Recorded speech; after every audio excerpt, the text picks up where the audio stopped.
This is a little bit of a deeper dive into our general and administrative expense programming page. You can see this is part of our BizCore forecasts. And this is the same type of format, whether it's a food business, a lodging business, products, or service business. This is just the one in the services BizCore. So everything you see in green, like in the rest of the forecast, is data entry. This is where you'll enter your business name. I picked this name just because the services BizCore can really accommodate anything from a day spa to a mobile appliance repair and everything in between. You set your forecast start date here, and this is going to automatically update all of your date fields, so it's easily changeable. You'll have a 5 year projection and then 60 individual month projection that extends out all the way to the right. So the G&A expenses are critical to any business. This is all the expenses that wrap around your core service. What business are you in? And so I've used this analogy before. If you think of the core as the engine in your car, G&A is everything else in your car. So it's going to bring in your total revenue, all your direct expense items from the core, the engine pro forma. Um, and then it's going to bring in your management and supervision costs associated with that. So this is all your labor projections, your parts costs, based on what you programmed into the services and labor in this case.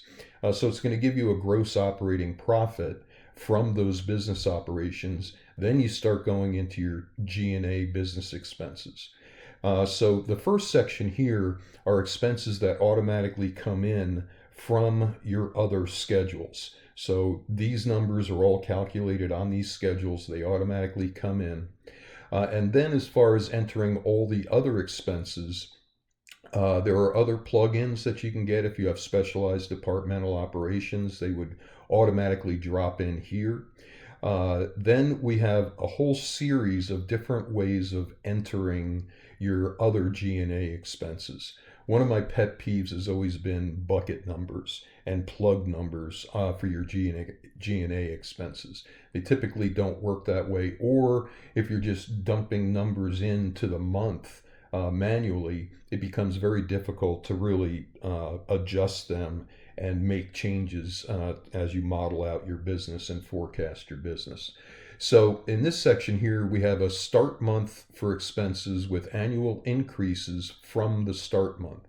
So your rent is a prime example. What month is your rent starting in? What's the monthly amount? And then what's the annual increase? And these are all calculated based on 12 months after the start date. Then you have expenses that are paid in specific months, such as real estate taxes.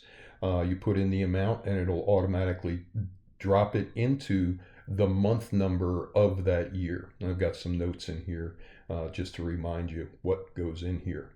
Then there's direct expenses or expenses that can be entered directly here. You name whatever they are. If it's an annual budget, you put in the annual budget and then it gets distributed out to each month.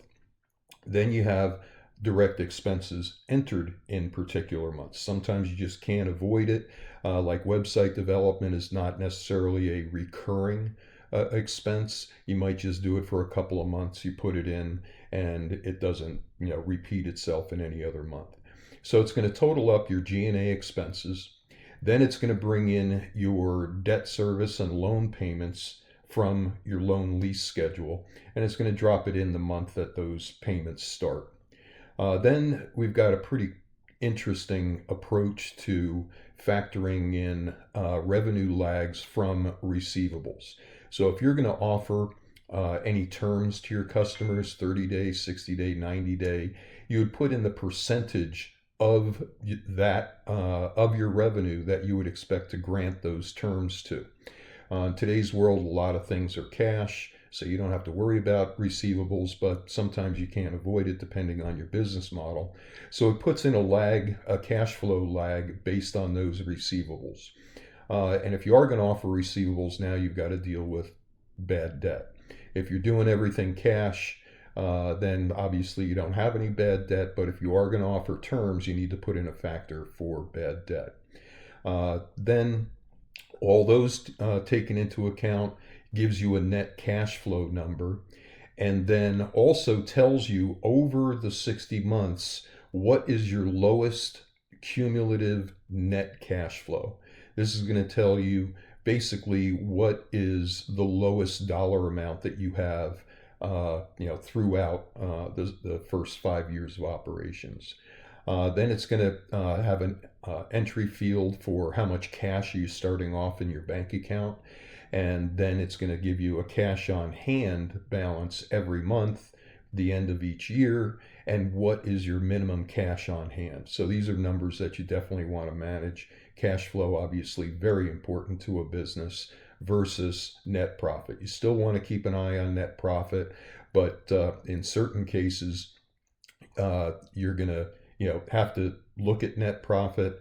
This is a very important number for you, but you want to manage the cash flow, and then your profit should follow from there. So you'll get a net profit calculation.